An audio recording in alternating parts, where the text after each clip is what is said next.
Here are the answers for the foundation tier, paper 2, 2014 summer. So every image represents 12 TVs, so you've got 12 plus 12 plus 12, 36 TVs. What does 24 TVs look like? Well, as I can draw it, 2 images. Total numbers sold in all 4 weeks, so 12 plus 12 plus 12 plus 12 plus 6 plus 12 plus 12, 78. It's a shape where if you cut a slice across it anywhere, you'd get the same triangle. Anything that's got the same cross-section is called a prism. And if you want to be technically correct, you would call this a triangular prism. But the basic word the examiner is looking for is a prism. Edges, there's 1, 2, 3, 4 around that triangle. Sorry, 1, 2, 3 around that triangle. 1, 2, 3 there, and then along the long edges another 3, so 9 edges. The actual size of it was 60 degrees, but you were allowed an answer that was anywhere between 58 and 62, including 58 and 62. (24 times 10 is the same as 2.4 times 100. And if you do 38 times 0.1, you get 0.38, which is the same as 0.38. Sorry, you get 3.8, which is the same as 0.38 divided by 0.1. To the nearest hundred, so here's the hundreds digit. The next number's a 6, so we round up. How many more is 86,162 than 80,203, 5,959. In total there were 58 matches, so the average is that number of spectators divided by that number of matches, 37,705. Put a 5 in here, times it by 4, 20, add 3, 23. What had to go in there in order to give you an output of -5? So whatever goes in is times by 4, then I add 3, and it needs to give me an answer of -5. So we do a bit of trial and error. For example, if I did 1 times 4 plus 3, it would give me 7, not -5. And eventually you find it's -2 that makes this equation work. So whatever you put in, times 4 plus 3 gives you the number that comes out. So either that, or more correctly written, that is the answer. Ethiopia and Kenya both won more bronze than silver. Golds for Ethiopia. Ethiopia won 3 golds out of 7 metals. Well, on this scoring system, Britain would have scored 4 lots of 3 points, 1 lot of 2 points, 1 lot of 1 point. And if you do the same for Germany, you find that the difference between the two scores is 1 point. So 4 lots of 0.43 plus 4 lots of 0.75 comes to 4.72 euros. So when I take that away from a €5 note, I should get 0.28 euros or 28 cents. Reflect it in that line and it comes out there. There are 10 black squares here. So what the question is really saying is, what is 2/5 of 10? 2/5 of 10 is 4. Lowest midnight temperature, which one of these numbers is the lowest? -7. Between midday and midnight for Zurich, so the difference between +6 and -3 is 9. Every time you go up by a kilometre, the temperature drops by 6.5 degrees. So in other words, if you go up by 2 kilometres, the temperature will drop by 2 lots of 6.5 degrees or 13 degrees. So at Grenoble it was 6, 2 kilometres higher it would be 13 degrees lower. 13 degrees lower than 6 is -7. Nice easy one, I hope. 40% of 20 is 8. Write them all out, give them all the same number of decimal points so that it's easy to compare them. And then obviously that's the smallest number. That's next, and that's next. 4 lots of something plus 3 lots of something is 7 lots of that something. 5 lots of 3y is 15 lots of y.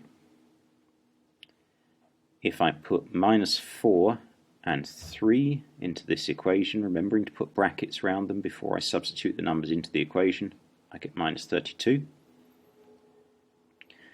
And if I put these numbers into the equation, then it leaves me with this. Okay, the f has become -22. 5 lots of p remains as it is because I don't know what p is. -4 lots of -5. Minus times a minus gives me a plus. Move it to the other side and it becomes -20. So -20 and -22 is -42. -42 is 5p, so if I divide both sides by 5, p must have been -8.4. 4 Canadian gallons is 4.8 US gallons.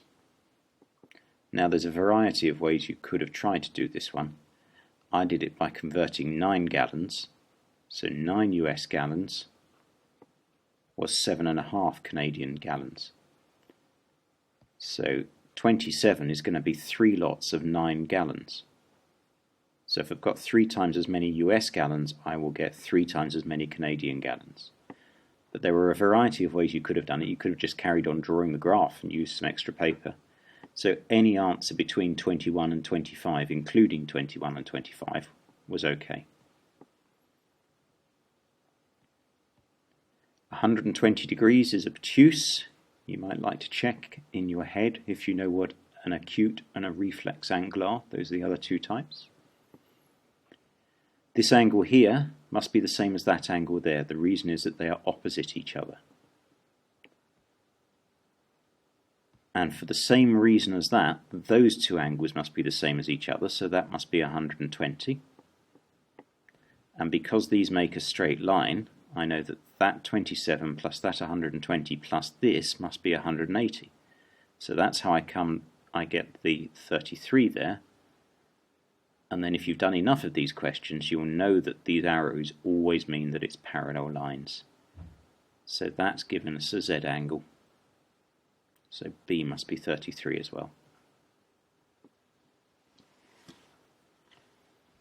The 1207 from Paris should get into Nîmes at 1505. The 607 from Paris should get in at 9:37 and it gets in 45 minutes late. So that's 9:47, 9:57, 10:07, 10:17 and so on. Add the minutes on, keep counting on, and you get to 10:22. How long does it take to go from Paris to Montpellier? Well, you arrive at Montpellier at 23:34. You left Paris at 20:07, so it was 3 hours and 27 minutes. You know the speed, and you know the time. So distance is going to be speed times time. But they've made it a little bit more tricky by giving you the time in hours and minutes. So you've got to write that all as hours. So write the 27 minutes as 27/60ths of an hour. And that's 224 kilometers per hour times 3 and 27/60ths hours. So there's your answer.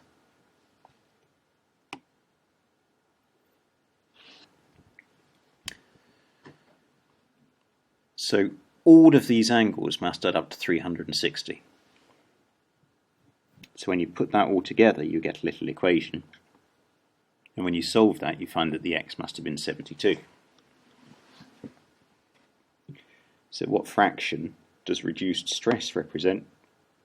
72 out of the 360 degrees.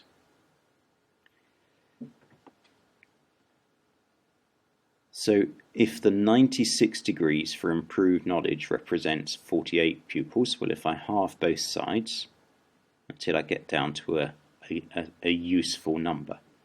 So if 96 degrees represents 48 pupils, then I know that 48 degrees must represent 24 pupils.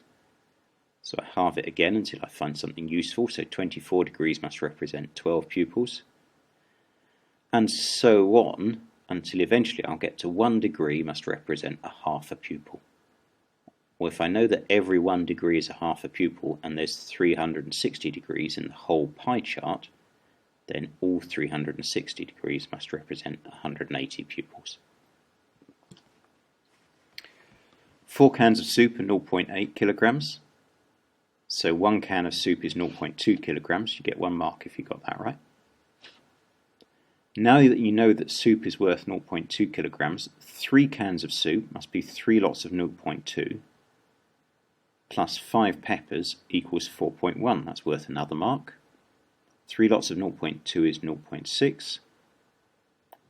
Solve that little equation, move the 0.6 to the other side, divide by 5, p is 0.7.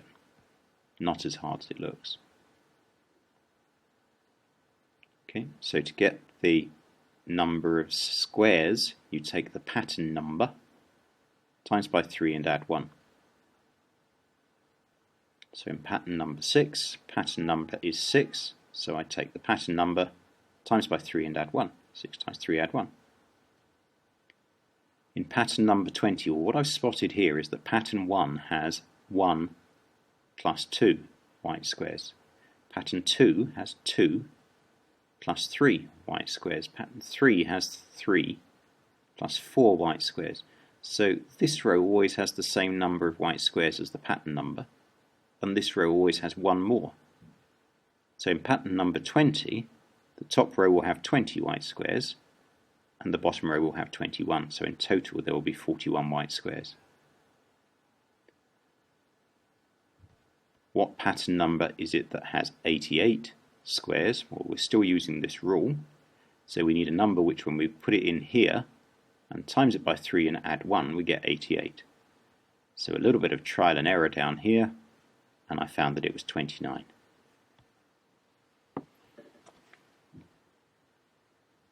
Worth 1 mark for each part here.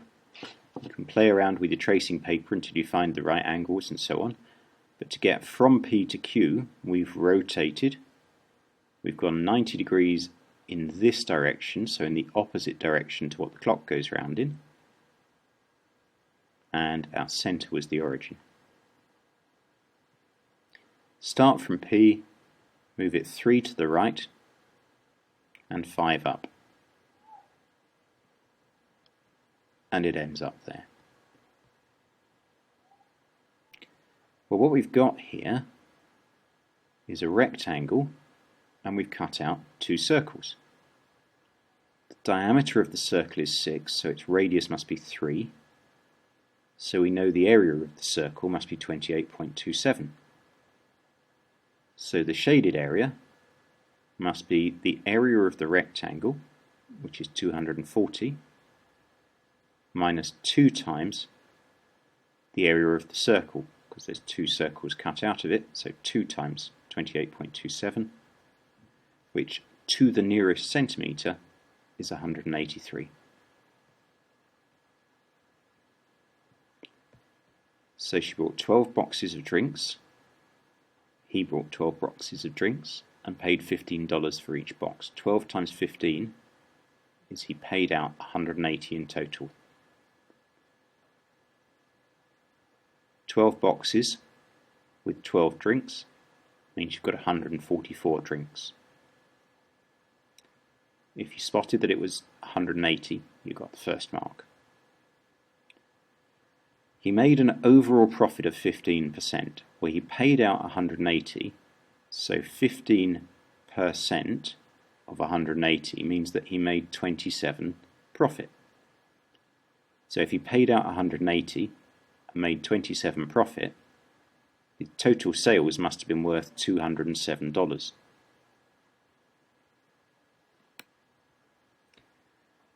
He sold 3/4 of them for $150. So you've got 144 drinks. 3/4 of 144 is 108. So he sold 108 drinks for $150 each, which meant that he made 162 off of those. So we know that he made 207 in total. We know that he made 162 off of these 108 drinks. So he must have made $45 from the remaining 36 drinks, which means that he sold the remaining drinks for $1.25 each. If the chance she does get a 6 is 0.1, then the chance that she doesn't get a 6 is 0.9. And if she rolls it 50 times and she gets a 6 on 0.1 of those times, chances are she'll get 5 6s. 252 is the product of its prime factors, 2 squared times 3 squared times 7. This is difficult, but the answer is 2 to the 6 times 3 to the 3 times 5 times 7. Now you've got to know the properties of a parallelogram here, which are that those two angles are the same and those two angles are the same.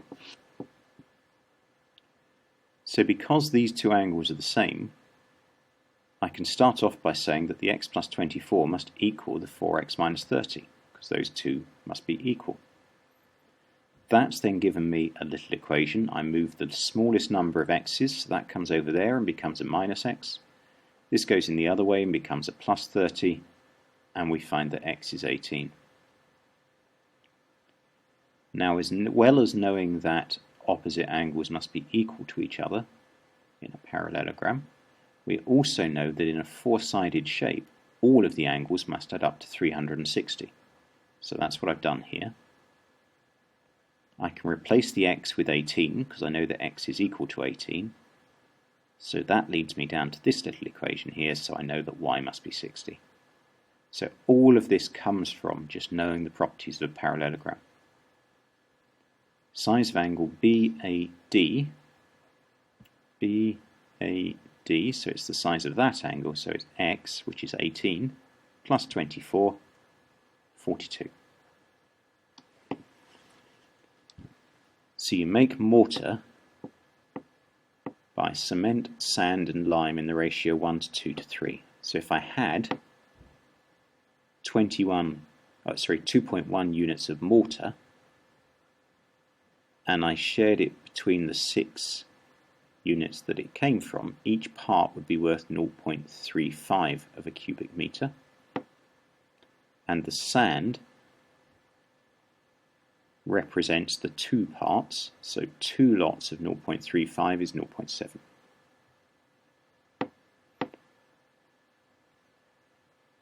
Mortar's made out of stuff in the ratio 1 to 2 to 3, and the 3 in this case is 0.75 of a cubic meter.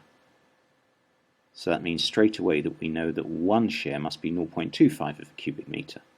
So that must be worth 0.25, that must be worth 0.5, and here we've got 0.75. So if we add up all the bits that go mixed together to make mortar, then we find that we'd get 1.5 cubic meters.